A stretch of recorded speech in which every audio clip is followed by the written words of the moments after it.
Olá, bom dia, boa tarde, boa noite a todos que estarão nos assistindo.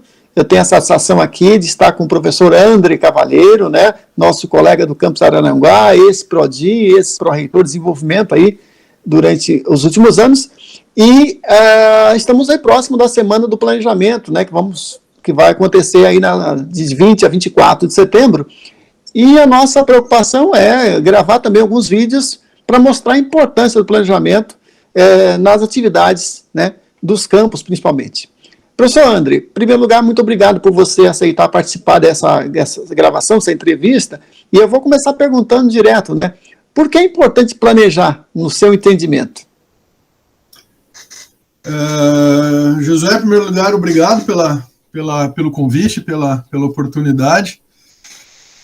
Planejar é importante para fazer as coisas bem feitas, para utilizar da melhor maneira possível os recursos, para ser eficiente, né, naquilo que se quer fazer, para ter mais clareza daquilo que se pode fazer e se deve fazer, para traçar caminhos, né, para o que se quer alcançar. Então, quando a gente tem um objetivo, o planejamento é aquilo que vai te dar mais probabilidades de que esse objetivo seja alcançado com a maior eficiência possível no uso dos recursos, né? O próprio ato de estabelecer objetivos também não deixa de ser planejamento, né?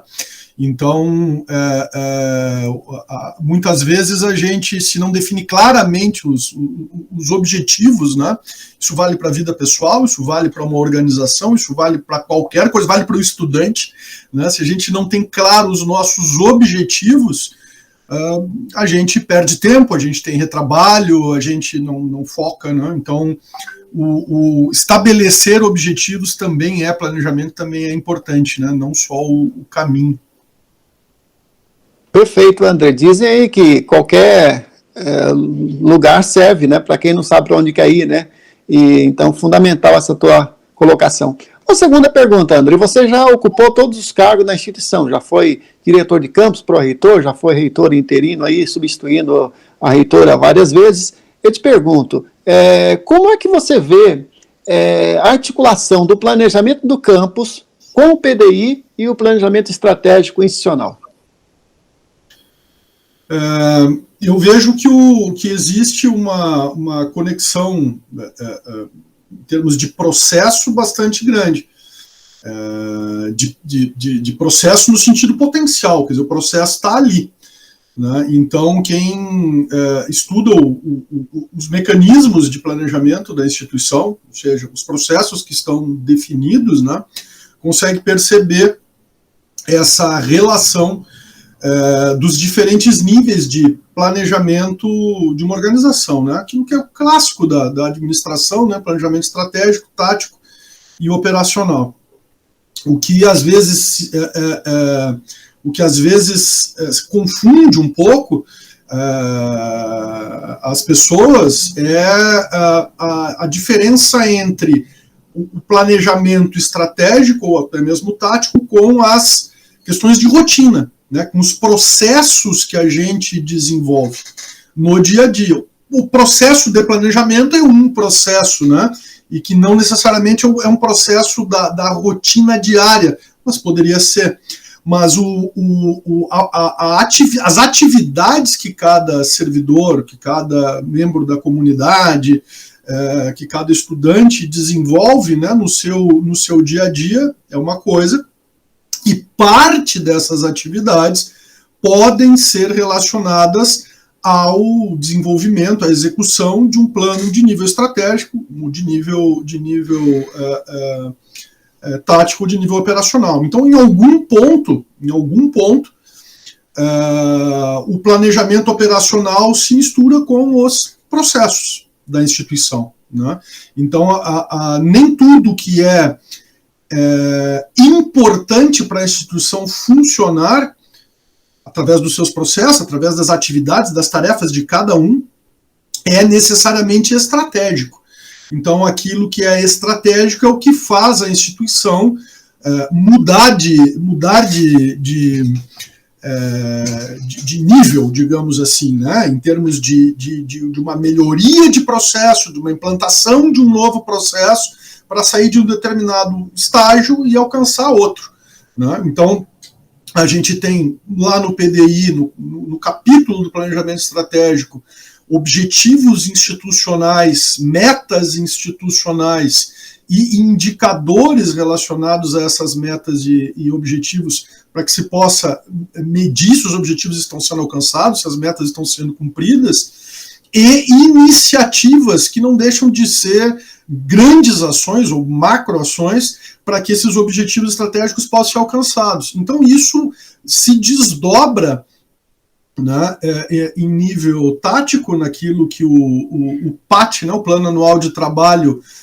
dispõe, e vai até o operacional, quando o planejamento se mistura, digamos assim, com os processos, com as atividades do dia a dia. Então, parte do planejamento até a execução da rotina, outra parte do planejamento é dar esses saltos de qualidade na instituição. Então, muita coisa que é importante não necessariamente é estratégica.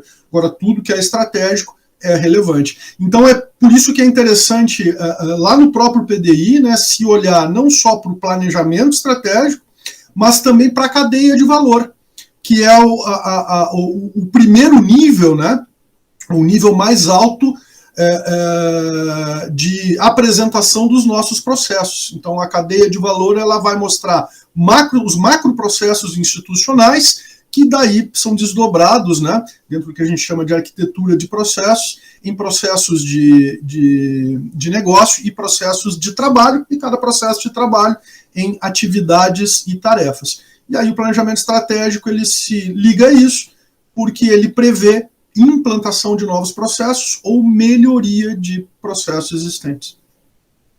Perfeito, André. E eu vejo que você agora faz parte da comissão própria de avaliação, que trabalha aí a questão dos indicadores, né, institucionais.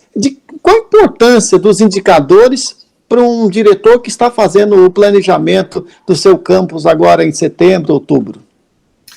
Perfeito, eu acho que a pergunta super tempestiva, né, porque estamos justamente chegando num período de revisão do Plano Anual de Trabalho, e agora teremos essa semana do planejamento, né, para se falar sobre, avaliar, né, projetos, ações, e isso subsidiar depois a revisão do Plano Anual de Trabalho, o PAT, e a CPA desenvolveu uma pesquisa de autoavaliação do ano letivo de 2020, né, recentemente. A pesquisa foi realizada em julho. Nós estamos elaborando os relatórios locais e o relatório da CPA Central, então as CPAs locais estão trabalhando nesse momento, e em breve, alguns campos já têm o relatório, a prévia do relatório, eu diria assim, pronta, né, outros ainda estão desenvolvendo, e é um exemplo de coleta de dados, e mais do que dados, impressões da comunidade, comentários dos 3 segmentos da comunidade interna do IFSC a respeito do que foi o ano letivo 2020 e também, né, esse início de 2021 que seguiu na linha, né, das atividades não presenciais para os estudantes e do trabalho remoto para os servidores. Então foi uma condição excepcional, e a CPA entendia que era muito importante fazer um registro das impressões da comunidade sobre esse momento excepcional. O que a CPA normalmente fazia, né, era pesquisas de autoavaliação, usando as 10 dimensões, né, previstas de avaliação do ensino previstas na lei do Sistema Nacional de Avaliação do Ensino Superior, a famosa lei do Sinais, né, não é dos sinais, né, do Sinais, Sistema Nacional de Avaliação do Ensino Superior. A gente não é uma instituição só de ensino superior, né, então a gente usa toda essa lógica de autoavaliação também para avaliar a instituição no âmbito das suas outras ofertas, né, técnico e pós-graduação. FIC também.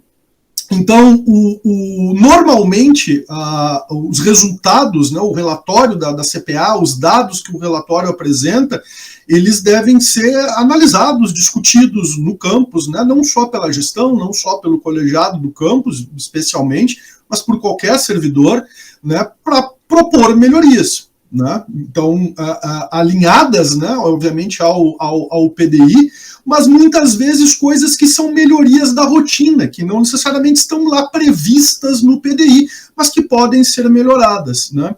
Então, se aquilo que a CPA levanta, mostra, apresenta, as pessoas interpretam como algo necessário mudar, e ainda se vê que aquilo está alinhado com a estratégia da instituição, eu acho que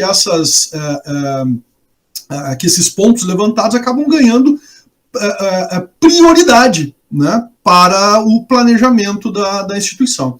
Então, essa pesquisa, especificamente que a CPA fez, ela até não teve esse objetivo de subsidiar planejamento, embora ela também possa. É que pela excepcionalidade a gente não avaliou, por exemplo, a infraestrutura da instituição, não avaliamos algumas questões referentes ao processo didático-pedagógico, porque da pesquisa, da extensão, porque tudo, né, feito via atividades não presenciais ficou muito diferente do normal, o próprio atendimento, né, dos estudantes presencialmente não havia, então a instituição não tinha como ser avaliada na sua normalidade, né, na amplitude, né, de todos os serviços que oferece aos estudantes e à comunidade como um todo e ao próprio servidor. Então foi uma pesquisa com caráter diferente. Mesmo assim, foi coletado muita coisa e isso pode ser utilizado, né, para subsidiar a revisão do Plano Anual de Trabalho e planejamentos de outros âmbitos. E cabe também ressaltar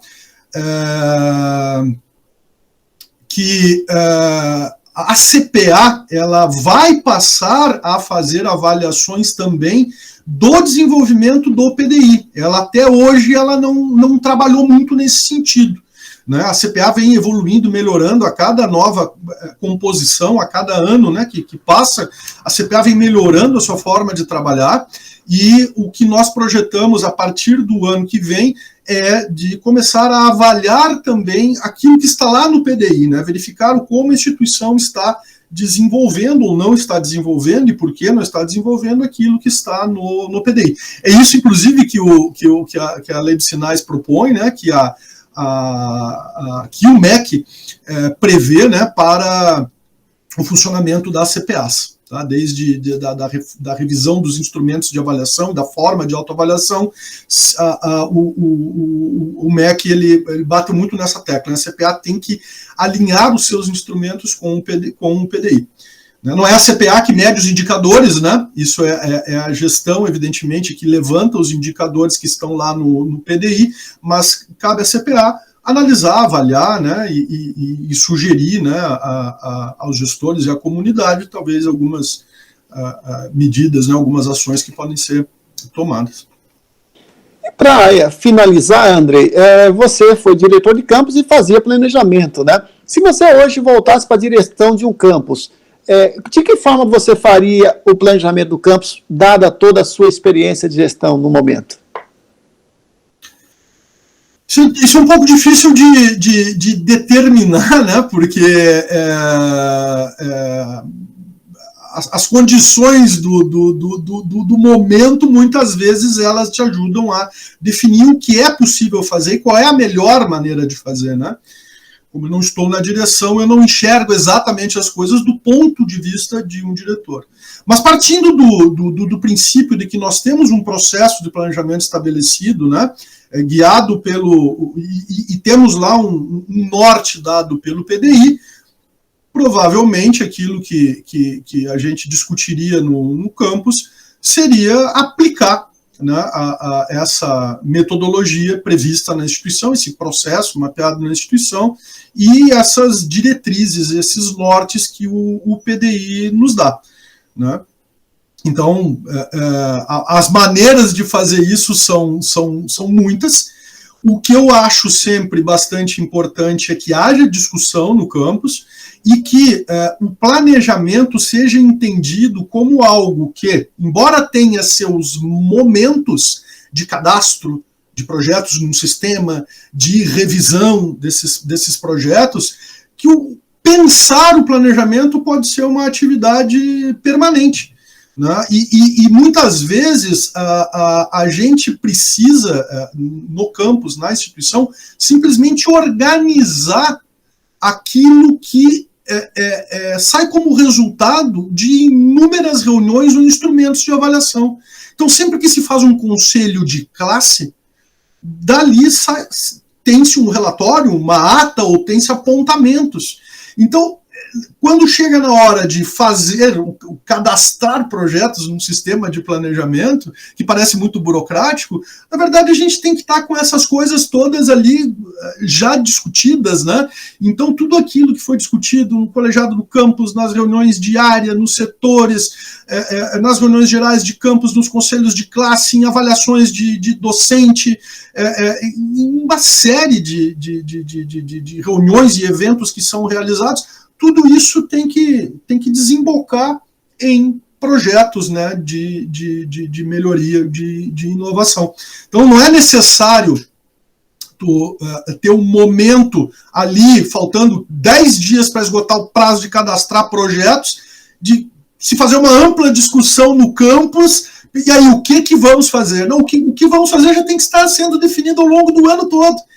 O momento que o campus deve ter é um momento de discutir as suas prioridades. Aí sim. E aí eu acho que é importante haver discussão no campus como um todo e uma discussão no colegiado do campus aprovar essas prioridades, né, para constar lá no PAT. Você me deu... Pode falar. Já que eu falei. E uma outra coisa que eu ia falar e acabei esquecendo, uma coisa muito importante, né? Planejamento não é orçamento. Orçamento é uma parte importante do planejamento, né? Ele tem que ser decorrência, a peça orçamentária, a proposta orçamentária decorrente do planejamento.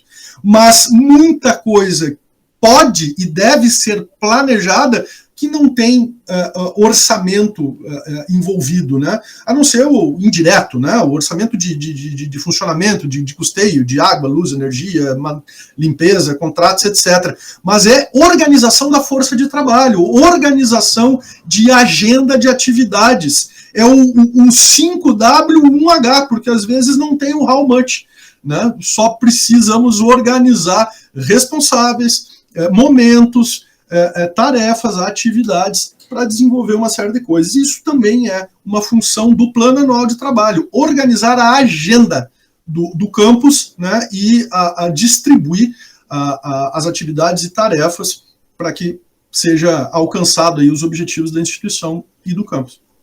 Andrei, você quase roubou minha última pergunta, mas sou salvo ainda. Primeiro, você me fez lembrar que, apesar de ser uma semana de planejamento, é para a gente referenciar e dar o início, mas planejamento, concordo contigo, que é um processo que não tem fim, né? Ele é um ciclo, o famoso PDCA já mostra bem isso, né? A gente faz isso o tempo todo. O processo de planejamento, ele tem que rodar, vamos dizer, tem que girar o PDCA.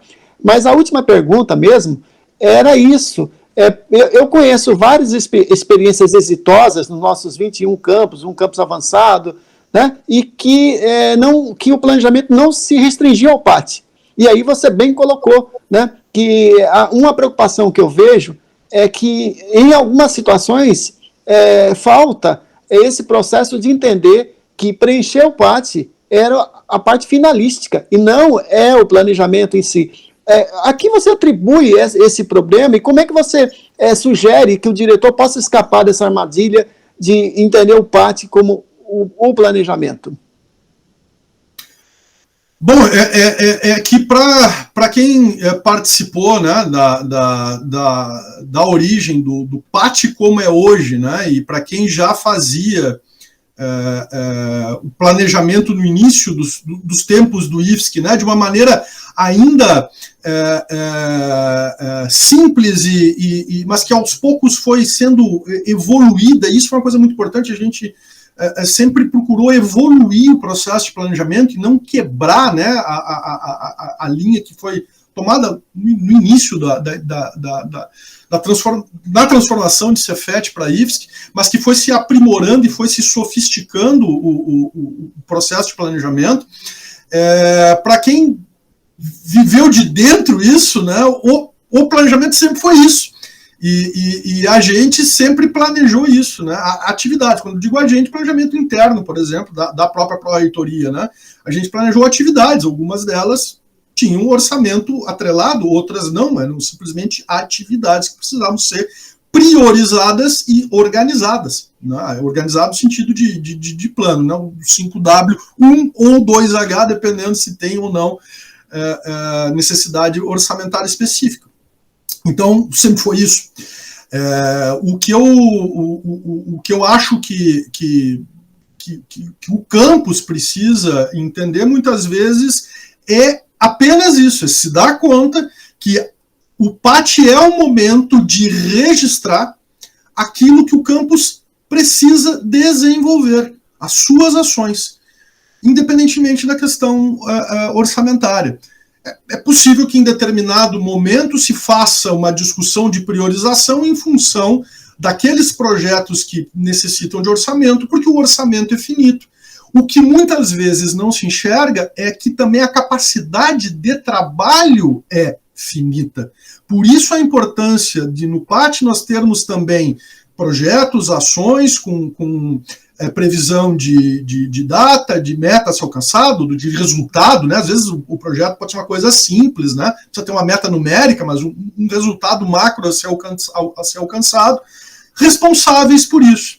Já falei, mas repito, prazo, né? Que é importante para que haja o acompanhamento pela comunidade, pelo colegiado, pela chefia, pelos envolvidos no projeto e assim vai, na ação.